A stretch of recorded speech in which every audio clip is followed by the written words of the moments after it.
ഈ യൂത്ത് കോൺഗ്രസ് തെരഞ്ഞെടുപ്പിൽ വീണ്ടും ഒരു പുതിയ അധ്യക്ഷൻ വരുന്നു. രാഹുൽ മാങ്കൂട്ടത്തിൻ്റെ ഒഴിവിലേക്ക് ജനീഷിനെ തിരഞ്ഞെടുക്കുന്നു. അതാണല്ലോ വാർത്ത.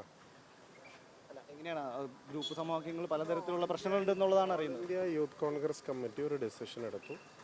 ഓൾ ഇന്ത്യ യൂത്ത് കോൺഗ്രസ് കമ്മിറ്റിയുടെ ഡിസിഷൻ അംഗീകരിക്കാൻ ബാധ്യസ്ഥനായ, അല്ലെങ്കിൽ അത് പൂർണ്ണ തോതിൽ അംഗീകരിക്കും എന്ന് വിശ്വസിക്കുന്ന ഒരാളാണ് ഞാൻ. എബിൻ വർക്കി എന്ന് പറയുന്നത് എനിക്ക് KSU കാലഘട്ടം മുതൽ അറിയാവുന്ന ഒരു ചെറുപ്പക്കാരനാണ്. അദ്ദേഹം കേരളത്തിൻ്റെ യുവാക്കൾക്ക് വലിയ പ്രതീക്ഷ നൽകുന്ന ഒരു നേതാവാണ്.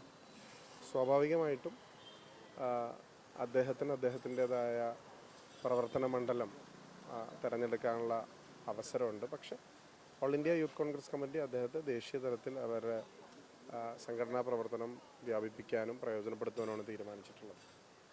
അച്ചടക്കമുള്ളൊരു പാർട്ടി പ്രവർത്തകൻ എന്നുള്ള രീതിയിൽ അഭിനത് അംഗീകരിക്കും തന്നെയാണ് ഞങ്ങളുടെ എല്ലാം വിശ്വാസം. ഈ വേണ്ടത്ര പരിഗണന കിട്ടിയില്ല.